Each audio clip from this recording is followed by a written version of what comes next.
பல பேர் வந்து சூடான் இஷ்யூவை பற்றி பேசுங்கன்னு கேட்டுகிட்டே இருந்தீங்க. அதற்கு பல பேர் வந்து சூடான் மாதிரி ஒரு கண்ட்ரிக்கெல்லாம் வந்து நீங்கள் பேச மாட்டீங்க, அதெல்லாம் உங்களுக்கு முக்கியம் உள்நோக்கம்லாம் கற்பிச்சிங்க. நிஜமாகவேங்க நிறையா காணொலிகள் பண்ணிகிட்ருக்கோம், இதையும் வந்து பண்ணணும் அப்படின்னு சொல்லிட்டு ஒரு சரியான டைம் பார்த்துட்டு இருந்தேன். இதில் குட்டி ஒரு ரிசர்ச் பண்ணோம் அப்படிங்கிறதுக்காக தான், மேலோட்டமாக பேசிடாமல் நிஜமாக இந்த பிரச்சனையோட வேறு என்ன தெரிஞ்சுட்டு பேசலாம் அப்படின்னு தான்.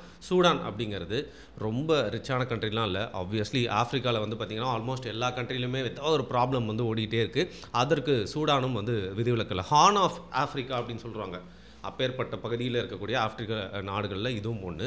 சூடானில் இன்றைக்கி ஏற்பட்டிருக்க பிரச்சனைக்காக மூல காரணம் எது அப்படின்னு பார்த்தீங்கன்னா, இது ஆரம்பித்தது இன்றைக்கி நேற்று இல்லை, 2019 வந்து ஆரம்பிச்சிருச்சு. ஒமர் அல் பஷீர் அப்படிங்கிற ஒரு அத்தாரிட்டேரியன் ரூலர், ஒரு சர்வாதிகாரி அப்படின்னு வச்சுக்கோங்களேன். 30 வருஷம் ஒரு கொடுங்கோல் ஆட்சி வந்து செய்கிறாப்புல. இவருடைய ஆட்சி பல காரணங்கள்னால வந்து பார்த்திங்கன்னா தகர்த்து எறியப்படுது.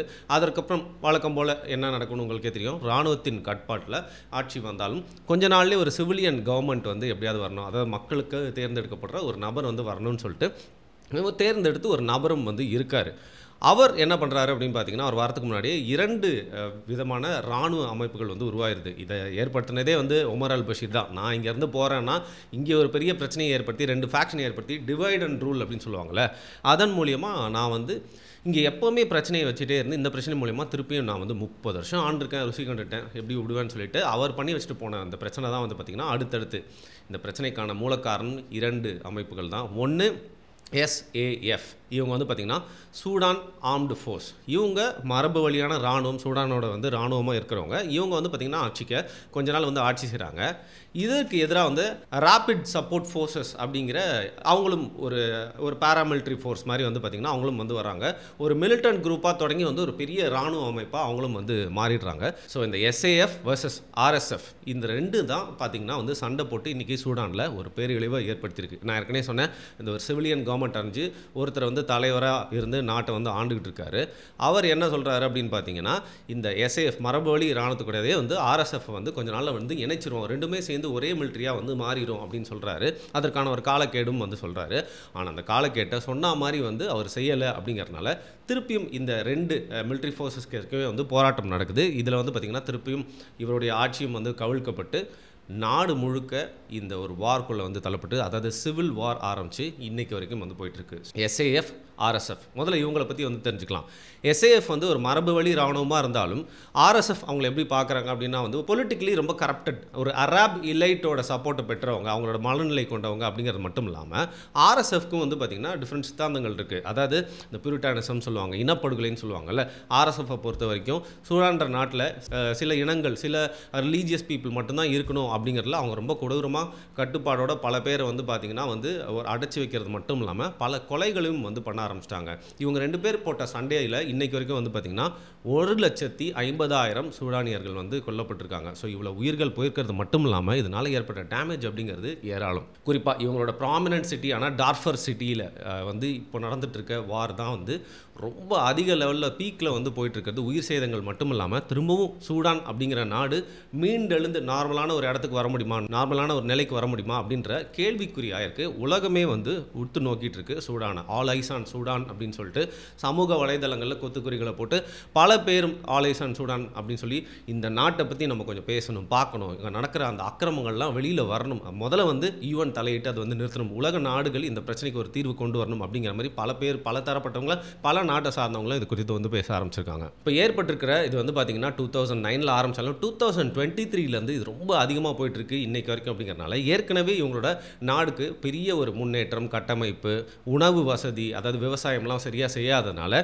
அதுவும் கடந்த 2-3 வருஷங்களாக வந்து தொடர்ந்து உள்நாட்டு போர் நடந்துகிட்டே இருக்கனால ஒரு பெரிய உணவு பஞ்சம் வந்து ஏற்பட்டிருக்கு.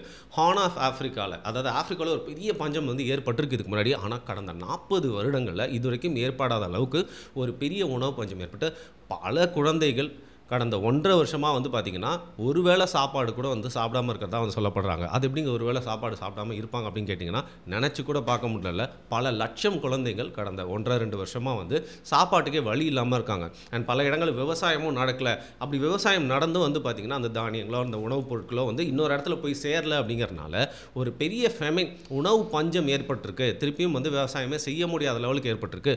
உணவு அப்படிங்கிற மாதிரி உட்கொள்றதுக்கு எதுவுமே இல்லாமல் அந்த நாட்டில் வந்து பார்த்திங்கன்னா பல இடங்கள்ல எப்படி சாப்பிட்றாங்க, எப்படி சர்வை பண்ணுறாங்கன்னே தெரியாத அளவுக்கு வந்து பார்த்திங்கன்னா ரொம்ப கேவலமான கடந்த 40 வருஷத்தை ஆப்பிரிக்காலே இவ்வளோ உணவு பஞ்சம் ஏற்பட்ட ஒரு நாடு, ஒரு நிலைமை இதுதான் அப்படிங்கிற மாதிரி வந்து சூடானுக்கு ஒரு கொடூரமான ஒரு இடத்துல வந்து நின்றுருக்காங்க உணவு அப்படிங்கிற ஒரு விஷயத்தில். அண்ட் இப்படி ஒரு விஷயம் நடக்குனா கூடவே வேற ஒரு பெரிய பிரச்சனையும் வரும். டிசீஸ் கால்ரானால வந்து பார்த்திங்கன்னா 60,000க்கும் மேற்பட்டவர் வந்து பாதிக்கப்பட்டிருக்காங்க. இது மட்டும் இல்லாமல் மற்ற தொற்று நோய்கள், இன்னும் பெரிய நோய்களுக்கெல்லாம் வந்து அங்கே சாதாரண வகையிலே வந்து பார்த்திங்கன்னா எந்த அளவுக்குமே வந்து ஒரு ஹாஸ்பிட்டல்ஸோ ஒரு கிளினிக்ஸோ இல்லாததுனால இந்த தொற்று நோயை கட்டுப்படுத்த முடியாதுனால ஆயிரமோ ஆல்மோஸ்ட் லட்சத்தை தொடுற அளவுக்கு பார்த்திங்கன்னா அந்த கால்ரா அப்படிங்கிற பிரச்சனை வந்து போயிட்டுருக்கு. நான் ஏற்கனவே சொன்ன மாதிரி பெரிய பெரிய நோய்களுக்கு மருந்து, அதுக்கான ட்ரீட்மெண்ட்ஸ், அதுக்கான எந்த வசதியுமே இல்லாததுனால இருந்தால் என்ன செத்தா என்ன அப்படிங்கிற லெவலுக்கு தாட் ப்ராசஸில் சூடானிய மக்கள்லாம் வந்து வந்துட்டாங்க. போர் நடக்குதுன்னா வந்து வரலாறு நம்மளுக்கு சொல்லிக் கொடுத்தது ஒன்றே ஒன்று தான், செக்ஷுவல் வயலன்ஸ் அதிகமாக வந்து பாதிக்கப்படுறது இந்த போரில் அப்படிங்கிறது. ஆண்கள் சாவாங்க ஃப்ரண்ட் லைனில் போயிட்டு, ஆனால் வேறு மாதிரி பாதிக்கப்படுறது பெண்களும் குழந்தைகளும் தான். செக்ஷுவல் ஹராஸ்மெண்ட் அண்ட் ரேப் இதை வந்து பார்த்திங்கன்னா எஸ்ஏஎஃப் பண்ணுறாங்க, ஆனால் ஆர்எஸ்எஃப் வந்து ரொம்ப அதிகமாக வந்து பண்ணிகிட்ருக்காங்க.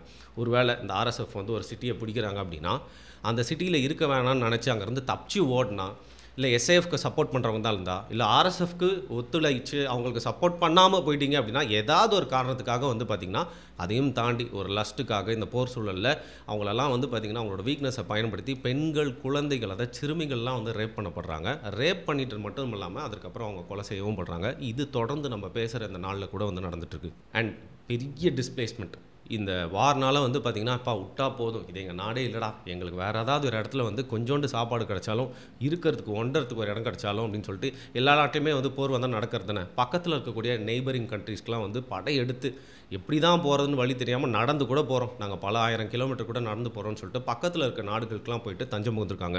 எத்தியோப்பியா, சாடு, அப்புறம் சவுத் சூடான் போன்ற நாடுகள்லாம் இவங்களுக்கு வந்து ஒரு ப்ரொடெக்ஷன் கொடுத்தாலும் அந்த நாட்டு மக்களையே வந்து அந்த நாடுகளால் வந்து சரியாக பார்த்துக்க முடியாதப்போ வந்து வேற ஒரு இடத்துல வந்து இந்த மாதிரி ரெஃப்யூஜிஸாக வந்தவங்களை எப்படி பார்த்துக்க முடியும்? ஏதோ ஒரு வகையில் தப்பி பிழைச்சா போதும்னு சொல்லிட்டு இவங்களும் கால்நடையாக அந்த நாடுகளுக்கு போயிட்டு தஞ்சம் புகுந்திருக்காங்க. இதில் வந்து ஆல்மோஸ்ட் 10 லட்சம் பேர் வந்து பார்த்திங்கன்னா டிஸ்பிளேஸ் ஆயிருக்காங்கன்னு சொல்லப்படுது.